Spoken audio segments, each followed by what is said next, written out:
शौहर के सोने के बाद मेरी सास चुपके से मुझे अपने कमरे में बुला लेती और घूंघट उड़ाकर बेड पर बिठा देती और थोड़ी ही देर बाद एक शख्स कमरे में आता और मेरा हाथ पकड़ के पूरी रात रोता रहता और वो जाते वक्त मेरी झोली में पैसों के ढेर लगा देता। मैं सास के डर की वजह से घूंघट भी ना उठा सकती। एक रोज़ दुपट्टे में सुराख कर डाला और जूं ही नज़र इस शख्स पर पड़ी तो मेरे पैरों तले से ज़मीन निकल गई, क्योंकि वो तो मेरा नाम हसीना है। मैं जानती हूँ मेरा नाम बहुत खूबसूरत है और मैं खुद भी बहुत खूबसूरत थी और मैंने अपने लिए ख्वाब भी बहुत खूबसूरत देख रखे थे, लेकिन मेरी किस्मत खूबसूरत नहीं थी। मेरी शादी एक नहायत ही बदसूरत शख्स से हो गई। न सिर्फ वो शख्स बदसूरत था, बल्कि वो लोग इस मोहल्ले के बदनामे ज़माना लोग भी थे। मेरा ससुर मर चुका था, बस एक नंद, एक सास और एक मेरी सास का देवर रहता था। सब लोग कहते थे ये लोग ठीक नहीं हैं, लेकिन फिर भी मेरी माँ ने मेरी शादी इस शख्स से करवा दी। मेरे पापा हमारे साथ नहीं रहते, इनका काम दूसरे शहर में था और इनको छुट्टी बहुत मुश्किल से मिला करती। सारे मामलात मेरी माँ के हाथ में थे। मेरे शौहर का नाम मुनव्वर था। वो पूरे मोहल्ले में एक नहायत ही सुस्त और गंदा इंसान मशहूर था। सब इसको कहते थे कि इसका कभी भी कुछ नहीं हो सकता, क्योंकि ये बहुत ही सुस्त इंसान है। मैंने तो इनके घर के बारे में ये भी सुन रखा था कि इनके घर से एक अजीब तरह की बदबू भी आती है। अगर कोई भी मोहल्ले से इनके घर जाता तो उसका वहाँ बैठना मुहाल हो जाता। फिर भी मेरी माँ मेरी शादी ऐसे घर में करना चाहती थी। अगर मैं कोई आम शक्ल सूरत की लड़की होती तो मुझे ये बात बचाती। अगर मैंने कोई गलती की होती या पहले से बेवा होती या फिर कोई तलाक याफ्ता होती तो मेरी माँ ऐसे घर में मेरी शादी करती, लेकिन मेरे साथ ऐसा कोई मामला नहीं था। मैं आम लड़कियों से ज़्यादा हसीन थी और खूबसूरत थी, थोड़ी बहुत पढ़ी लिखी भी थी, जबकि हमारे ख़ानदान में कोई भी लड़की 5वीं क्लास से ज़्यादा नहीं पढ़ी थी। फिर भी मेरे माँ बाप ने मेरा रिश्ता मुनव्वर से तय कर दिया। इस बात पर तो सारा मोहल्ला हंस रहा था। मोहल्ले के सबसे खूबसूरत लड़की का रिश्ता मुनव्वर से तय हो गया है। मुनव्वर इस किस्म का इंसान था कि इस पर तो बाकायदा मोहल्ले में लतीफ़े बनाए जाते थे, लोग इसे तंग किया करते थे। मैं तो ये सोच कर ही मरी जा रही थी कि वो मेरा होने वाला शौहर है। जब मैं कभी इसके साथ अपने किसी दोस्त के घर जाऊंगी तो मेरा क्या हश्र होगा, वो लोग मुझे कितनी बातें सुनाएंगे। मैंने अपनी माँ से बहुत लड़ाई की, बहुत बार कहा कि मुझे शादी नहीं करनी, यहाँ तक कि मेरी माँ ने मुझे 2-4 थप्पड़ भी दे मारे, जबकि इससे पहले आज तक मुझ पर कभी हाथ नहीं उठाया था। पर जब किस्मत ही साथ ना दे तो इंसान भी क्या शिकवा करे। मेरी शादी मुनव्वर से हो गई। बाबा शादी वाले दिन ही आए थे, थोड़े हफ़ा हुए, पर निकाह हो चुका था। मैं दुल्हन बनी अपने कमरे में बैठी थी। वाकया इनके घर से एक अजीब सी बदबू आ रही थी, लेकिन मैं यहाँ से उठकर जा भी नहीं सकती थी। मैं तो दुआ कर रही थी कि मुनव्वर मेरे कमरे में नहीं आए, और अगर आ भी जाए तो मेरे करीब ना आए। लेकिन जब दरवाज़ा खुला तो मुनव्वर वाकई नहीं आया, बल्कि मेरी सास ने मेरे कमरे में कदम रखा। सास ने आते ही अचानक से मेरे हाथ पकड़ लिए और मेरे हाथ पकड़कर रोने लगी। एकदम से परेशान हो गई और बोली, आप ये क्या कर रही हैं? इसने कहा मैं बहुत मुश्किल में हूँ, मुझे तुम्हारी मदद चाहिए। मैंने कहा कैसी मदद चाहिए, और वो मुझसे इस वक्त क्यों मदद मांग रही थी, जो कि मेरे हिसाब से तो मुझे खुद मदद की ज़रूरत थी, क्योंकि मैं मुनव्वर के साथ अपनी ज़िंदगी की शुरुआत नहीं करना चाहती थी। मेरी सास ने कहा, बहू मैं बहुत मुश्किल में हूँ, बस जैसे मैं कहूँ तुम वैसे करती जाना। अगर तुमने मेरी बात मान ली तो मैं वादा करती हूँ कि तुम्हें इस घर में महारानी बनाकर रखूँगी। इनकी इस बात ने मुझे सोचने पर मजबूर कर दिया। मैंने कहा ठीक है, मगर पहले ये बताएं कि आप मुझसे क्या करवाना चाहती हैं। वो कहने लगी, शुक्र है तुमने मेरी बात मान ली, मैं तुम्हें सारी बात तफसील से बताती हूँ, मगर अब पहले तुम बताओ मैं तुम्हारे लिए क्या कर सकती हूँ। मेरी सास ने जब मुझसे ये पूछा तो मैंने इनसे कहा कि अपने बेटे को आज कमरे में ना आने देना, मेरे सर में बहुत दर्द है। मेरी इस बात पर उसने मुझे नज़र उठाकर देखा और फिर कहा, ठीक है, दुल्हन वैसे भी शादी में बहुत थक जाती हैं। मेरी सास ने न जाने किसी भी तरह मुनव्वर को कमरे में नहीं आने दिया और मैं सुकून से सो गई। सुबह नहा धोकर उठी, मेरे दिल में यही इरादा था कि मैं इस घर की सफाई करूंगी, पता लगाऊंगी कि ये बदबू कहाँ से आ रही है। अगला दिन भी गुजर गया। फिर ये सास कहने पर कुछ वक्त अपने माँ बाप के घर में गुजार कर आई और कुछ वक्त अपने कमरे को साफ करने में गुजार दिया। मुझे सास ने मना किया कि अभी नई नई शादी हुई है, तुम काम मत करो, पर मेरा कहना था कि इस बदबू में नहीं बैठ सकती। जब मैंने बदबू का लफ्ज़ इस्तेमाल किया तो इसके बाद मेरी सास ने और कोई बात नहीं की और चली गई। रात हुई और जब मेरा शोहर सो गया तो मेरी सास मेरे कमरे की खिड़की में हल्की सी दस्तक दी। पहले तो मुझे लगा कि जाने कौन है, कहाँ से आवाज़ आ रही है, इसलिए मैंने ध्यान नहीं दिया और फिर वो आवाज़ मुझे दस्तक जैसी ही लगी तो मैंने दरवाजे पर देखा तो वहाँ कोई नहीं था। वापस आकर बिस्तर पर सो गई। फिर से दस्तक की आवाज़ आई। अब मेरे कानों ने आवाज़ की सिमत पा ली थी। मैंने खिड़की खोली तो मेरी सास वहाँ पर खड़ी थी। इसने मुझे बाहर आने का इशारा किया। मैं बाहर आई तो इसने मुझे कहा कि मैंने तुम्हें एक काम करने को कहा था, आज वो काम तुमने करना है। मैंने कहा किस किस्म का काम है, पहले मुझे काम की तफसील तो बताएं। मेरे दिमाग में मोहल्ले वालों की बातें गर्दिश कर रही थी क्योंकि मोहल्ले वाले इन लोगों को अच्छा नहीं समझा करते थे। मेरे दिमाग में यही बात चल रही थी कि ये ज़रूर मुझसे कोई गलत काम करवाएंगी, या तो मेरी सास का कोई चक्कर होगा जो मुझसे हल करवाना चाहेंगी, या कोई ऐसा काम होगा जो अखलाक से गिरा होगा। मेरी सास मेरा हाथ पकड़कर मुझे अपने कमरे में ले आए और अपनी अलमारी से एक सूट निकालकर मुझे पहनने को कहने लगी। मैं हैरान हुई कि ये कपड़े क्यों पहनूं, और वो भी रात के इस वक्त। तभी मेरी सास कहने लगी, तुम्हें ये कपड़े हर हाल में पहनने होंगे, फिर मैं तुम्हें सारी बात बताऊंगी। मैं भी ज़िद पर अड़ गई कि जब तक हकीकत मालूम नहीं होती मैं ये कपड़े नहीं पहनूंगी। तभी मेरी सास अचानक से रोने लगी। इसके आंसू निकलने लगे, मगर इसके आंसू नकली थे, वो लग भी नहीं रहे थे। वो कहने लगी कि जब मेरे दोनों बच्चे बहुत छोटे थे तो मेरे शौहर की वफ़ात हो गई थी, कमाने वाला कोई ना था। हमारे ऐसे भी हालात रहे कि हमारे पास खाने को कुछ नहीं था। जो कि मेरे बेटे की हालत है ना, ये इसी वजह से हुई है। जेब में पैसे नहीं थे, हाथ में कोई हुनर नहीं था, करते भी तो क्या करते। गुर्बत से बड़ी कोई बद्दुआ नहीं है और भूख से बड़ी कोई बीमारी नहीं है। हमने कैसे दिन काटे और वो हम ही जानते हैं। एक देवर था जिसने हमारा साथ दिया, कभी कभी खाने को रोटी दे जाता, कभी 3 दिन बाद खाना मिलता तो कभी 4 दिन बाद। मेरा बेटा बड़ा हुआ तो वो छोटे मोटे काम करने लगा, जिसकी वजह से हमारे घर का थोड़ा बहुत निज़ाम चलने लगा था। मोहल्ले वाले हमारे बारे में जो भी बातें करते हैं सब झूठी हैं, वो हकीकत नहीं जानते। दरअसल हम बहुत मजबूर लोग थे। मैंने इनसे कहा कि मुझे कहानी नहीं सुनाएं, जो असल बात है मुझे वो बताएं। मेरी सास ने कहा कि बहू, गुर्बत से तंग आकर मैंने एक अजीब से काम कर डाला। कौन सा अजीब काम आपने, मैंने हैरान होते हुए पूछा था। तब उन्होंने मुझे एक वाकया अजीब बात बताई जिसके बारे में मैं सुनकर बहुत ही हैरान हुई। और ये सच है कि ऐसी चीज़ों के बारे में मैं पहले नहीं सुना था, लेकिन ऐसे इंसान पहले कभी नहीं देखा था। मैंने इन चीज़ों को अमली तौर पर कहा, क्या हो वो मुझे बताने लगी कि गुर्बत से तंग आकर मैंने एक पीर बाबा की बात मान ली। इसने मुझे एक अमल बताया, लेकिन इस अमल को करने की पहली कोशिश में नाकाम रही और इसकी वजह से हमारे घर में ये गंदी बदबू आ रही है। अगर तुम्हें ये बदबू ख़त्म करनी है तो तुम्हें मेरे साथ इस अमल को दोबारा से करके पूरा करना होगा, नहीं तो कुछ भी कर लो इस घर से ना तो ये बदबू ख़त्म होगी ना ही इस घर के हालात अच्छे होंगे। इसलिए तुम्हें मेरी मदद करनी होगी। मैंने कहा कि किस किस्म का अमल है। उन्होंने कहा कि इस अमल में मुझे रोज़ दुल्हन की तरह तैयार होकर घूंघट निकालकर अपने बिस्तर पर बैठना था और रात 12 बजे के बाद एक शख्स ने मेरे कमरे में आना होता था।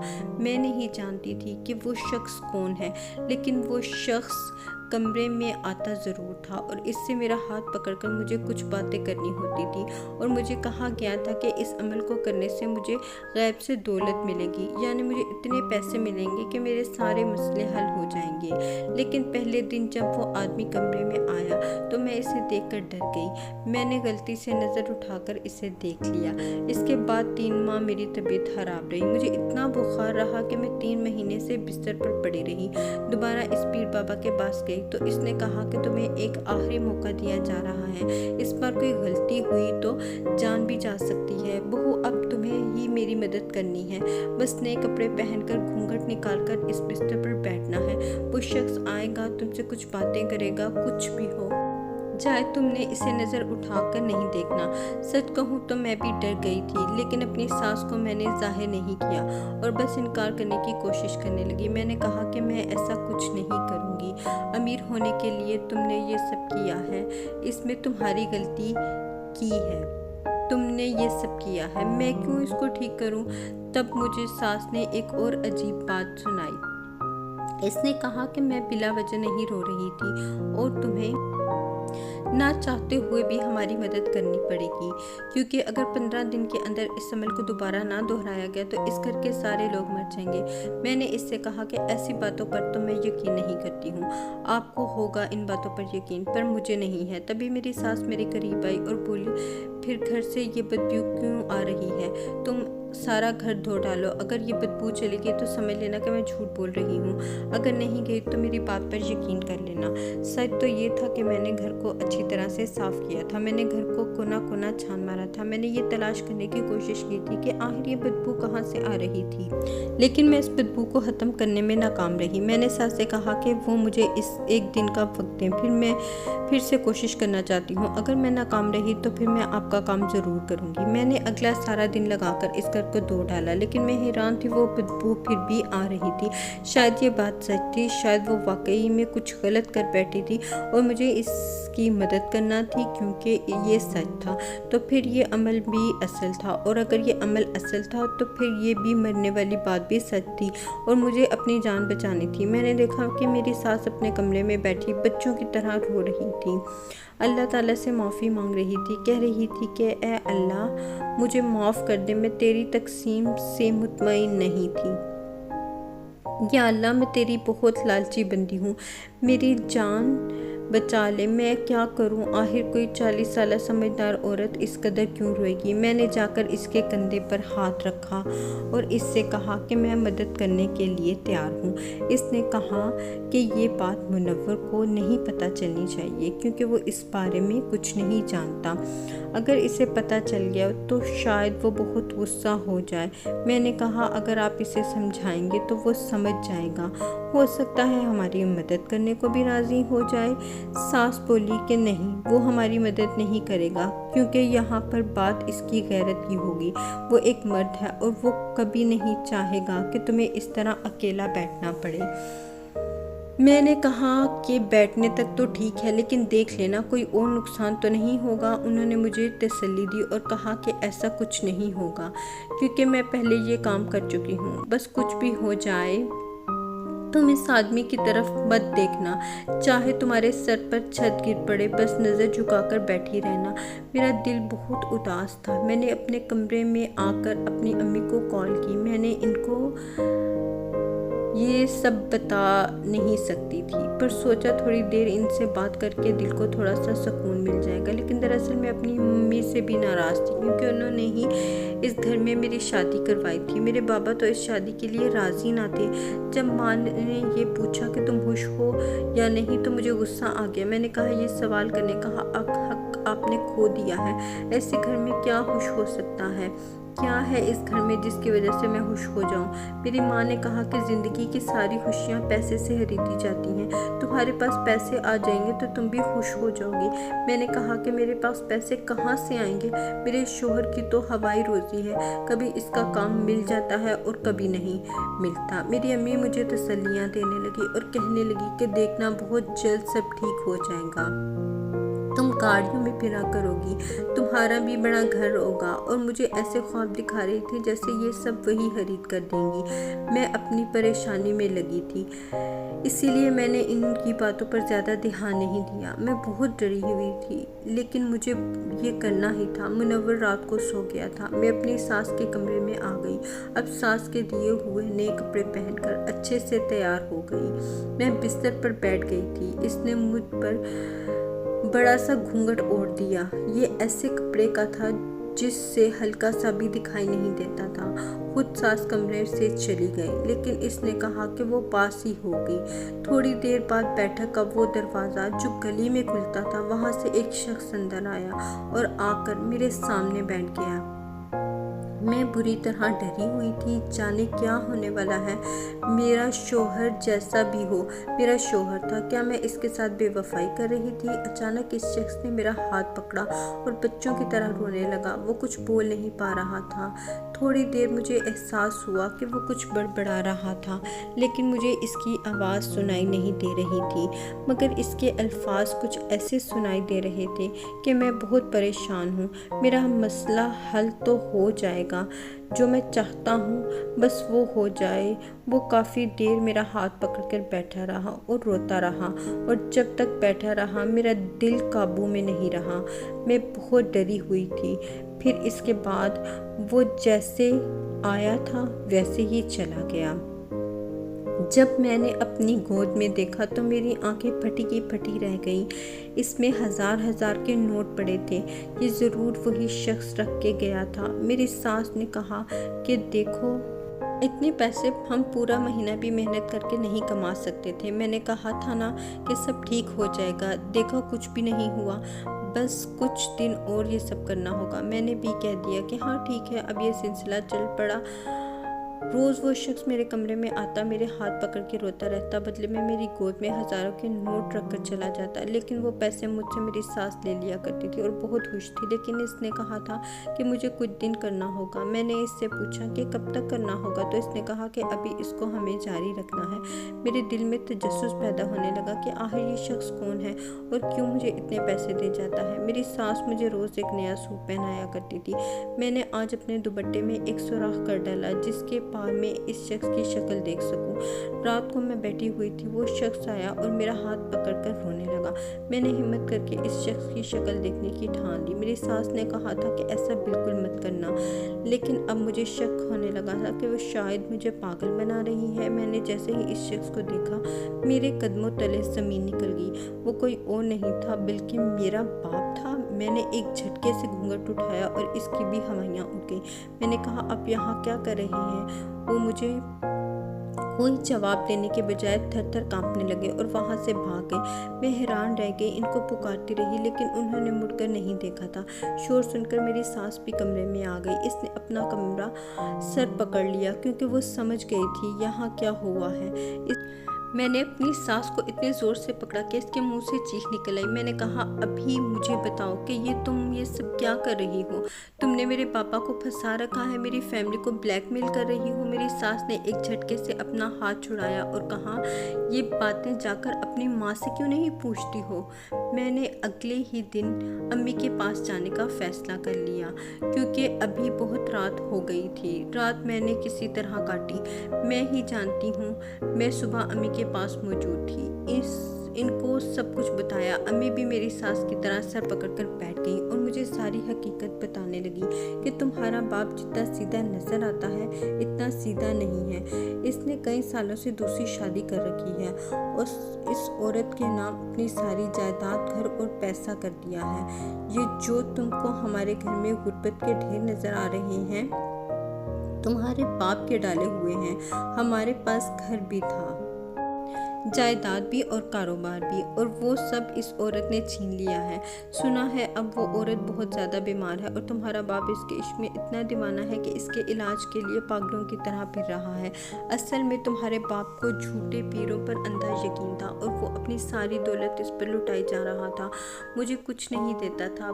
बस फिर मैंने तुम्हारे बाप के खिलाफ प्लान बनाया था। तुम्हारी सास से मदद मांगकर इसे भी इस प्लान में शामिल कर लिया था क्योंकि वही ये काम कर सकती थी।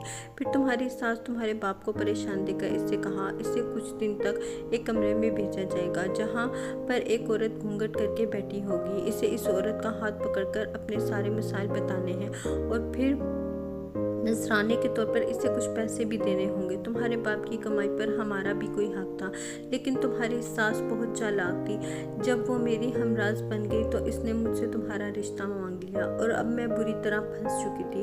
अगर तुम्हारे बाप को पता चल जाता तो मुझे तलाक दे देता, इसलिए मैं मजबूरन तुम्हारा रिश्ता इस घर में करना पड़ा। लेकिन अम्मा, ये कैसे हो सकता है? बाबा सब जानते हैं मेरी इस घर में शादी हुई है, वो शादी में मौजूद थे, वो मुनव्वर को भी जानते हैं और इसकी माँ को भी जानते हैं। बेटी, इसलिए तो तुम्हें घूंघट करके बिठाया गया था। घूंघट से कौन है ये इससे नहीं मालूम था। तुम्हें बिठाने का मकसद ये था कि हमने इससे कहा था कि वो एक नौजवान लड़की बैठी होगी। तुम्हारा बाप तुम्हारे घर में बैठक वाले दरवाजे से आता था और तुम्हारे घर को तुम्हारे बाप ने देखा तक नहीं था। वो ठीक निकाह के बाद आया था। इसे तो सिर्फ इस अपनी दूसरी बीवी की फिक्र है। कभी इसने तुम्हारे बारे में कुछ नहीं पूछा था।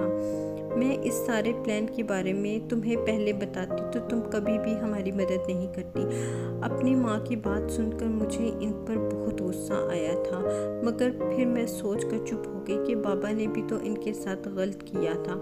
फिर मैंने अम्मा से कहा कि आप बिल्कुल सही कह रही हैं, मैं अभी भी आपकी मदद नहीं करूँगी। वो औरत बीमार है और आप इसकी बीमारी का फ़ायदा उठा रही हैं। मैं अब्बू को सब कुछ बता दूँगी। लेकिन बाबा शर्म के मारे मेरे सामने नहीं आ रहे थे। वो सब कुछ जान चुके थे। 2 दिन बाद पापा घर आए। इस दिन घर मौजूद थी मैं। वो बहुत उदास लग रहे थे। इनका कहना था कि मेरे पास जो कुछ भी है वो सब तुम ले लो, क्योंकि वो औरत जो इनकी दूसरी बीवी थी वो इस दुनिया से जा चुकी थी। मेरे बाप ने अपना सब कुछ मेरे नाम तो कर दिया, लेकिन वो हमेशा के लिए सब कुछ छोड़कर कहाँ चले गए। ना हमारे पास इनका कोई नंबर था और ना ही कोई पता। मेरी माँ को हमारा घर, जायदाद, दौलत सब कुछ मिल गया था। इनकी सौतन इस दुनिया से चली गई थी, लेकिन साथ ही इनका सुहाग भी इन्होंने खो दिया। मैंने इससे यही सबक सीखा कि अपनी ज़िंदगी के हम सफ़र के साथ कभी धोखा नहीं करना चाहिए।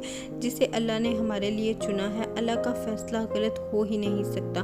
मैंने भी मुनव्वर को दिल से कबूल कर लिया। मेरी सास भी अपने किए पर शर्मिंदा थी। मुनव्वर भी इस वाक़े के बाद बहुत बदल गए थे। उन्होंने दिल से काम करना शुरू कर दिया और आज उन्होंने अपने किराने की दुकान बना ली। सब कुछ ठीक है और मैं अपनी ज़िंदगी से बहुत मुतमईन हूँ।